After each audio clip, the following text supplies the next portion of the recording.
NASA's Insight Lander oo soo bandhigay sir ku qarsoon xudunta Mars. Cilmi baadhis cusub oo ka timid dayax-gacmeedka Insight ee NASA ayaa muujisay in gudaha ugu hooseeya ee meeraha Mars uu leeyahay xudun adag solid inner core, taas oo si weyn uga yaabisay saynisyahanada. Sanadihii hore, daraasadaha hore waxay muujiyeen in xudunta Mars ay tahay mid jilicsan oo dhalaal ah dhammaan qaybaha.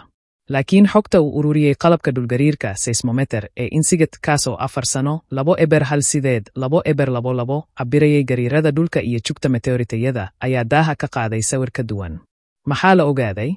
Xudunta adag ee Mars waxay leedahay ballac qiyaastii 6 Waxaa hore loo rumaysnaa in isku dhafka birta iyo walxaha fudud sulfur, oxygen, carbon uu ka hor istaagi lahaa in xuduntu adkaato, maadaama ay hoos u dhigaan heerkulka dhagaxu adkaan karo.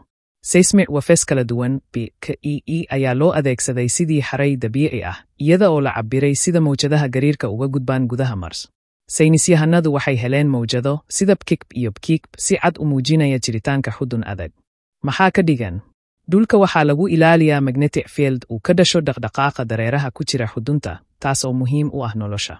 Marse maanta ma laha magnetic field caalami ah, inkasta oo raadad hore oo bir magnetaysan ah lagu arkay qaybaha qaar ee qolofkiisa. Ogaanshaha xudunta adag waxay fure u noqon kartaa fahamka sababta Mars u waayay magnetic fieldkiisii hore.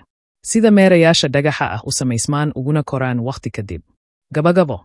Natiijadan cusub ee lagu daabacay Nature 2.25 waxay tilmaamaysaa in Mars uu ka adag yahay sidii la moodayay.